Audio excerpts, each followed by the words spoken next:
विक्रम बेताल की कहानी। चार राजकुमार। बेताल पच्चीसी। बहुत पुरानी बात है। मिथिला में उदय द्वितीय नामक एक बुद्धिमान राजा थे।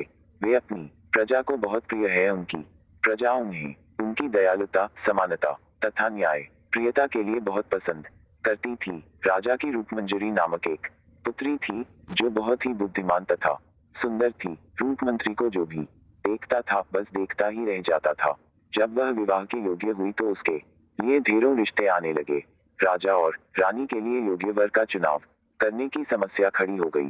एक दिन उदय अपने सजे हुए दरबार में बैठे थे, तभी एक सुंदर राजकुमार वहां आया। सादर अभिवादन कर रहे बोला, मैं कलिंग का राजकुमार हूँ और राजकुमारी से विवाह की इच्छा लेकर आया हूँ। राजा ने कहा, मैं तुम्हारी इच्छा का सम्मान करता हूँ। कलिंग हमारा पड़ोसी मित्र राज्य है। तुमसे राजकुमारी का विवाह करने से हमारे संबंध और भी गहरे बन जाएंगे।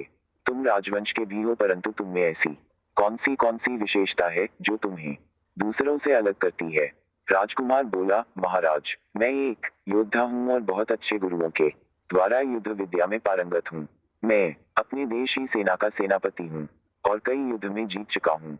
राजकुमार की बात सुनकर राजा ने प्रसन्न होकर राजकुमार को अपने महल में राजकीय अतिथि के रूप में राजकुमारी का निर्णय आने तक रुकने के लिए कहा। अगले दिन राजसभा में दूसरा राजकुमार उपस्थित हुआ और राजकुमारी के साथ विवाह करने की इच्छा से बोला, महाराज, मैं जनकपुर का राजकुमार हूँ।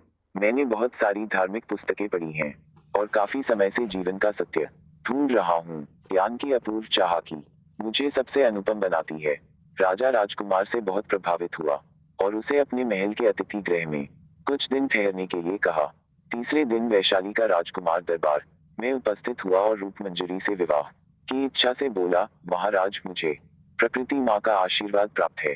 मैं पशु पक्षियों की भाषा को समझ सकता हूँ। राजा ने उसके गुणों की प्रशंसा करते हुए उसे भी महल के अतिथि गृह में राजकुमारी के निर्णय तक रुकने के लिए कहा।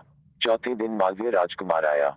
उसने भी राजकुमारी से विवाह की इच्छा बताते हुए कहा, महाराज, मैं बहुत ही धनी राज्य का राजकुमार हूँ। मेरा मानना है कि धन से ही प्रगति होती है। मैं एक व्यापारी हूँ और धन से धन कमा सकता हूँ। चारों राजकुमारों का विवरण सुंदर। उन्हें कुछ समझ नहीं आ रहा था कि वे किसे अपनी पुत्री के योग्य पर चुने। उन्होंने अंत में निर्णय राजकुमारी पर ही छोड़ दिया। इतना कहकर बेताल रुक गया और राजा से पूछा, राजन, आप ही बताइए, राजकुमारी को बुद्धिमानी और सुंदरता के हिसाब से कौन सबसे अधिक योग्य वर है? विक्रमादित्य ने तुरंत उत्तर दिया, यदि राजकुमारी सच में बुद्धिमान है तो वह कलिंग के राजकुमार को चुनेगी। जनकपुर का राजकुमार विद्वान तो है, पर अच्छा शासक नहीं बन सकता है। वैशाली के राजकुमार पर प्रकृति माँ की कृपा है। वह पशु पक्षी की भाषा समझ सकता है, पर युद्ध की स्थिति में उसका यह गुण किस काम का? मालवीय का राजकुमार एक अच्छा व्यापारी तो है, पर राजा बनने के लायक नहीं है। यदि राजकुमारी समझदार है तो वह अपने लोगों के भले को देखते हुए कलिंग के राजकुमार को ही चुनेगी।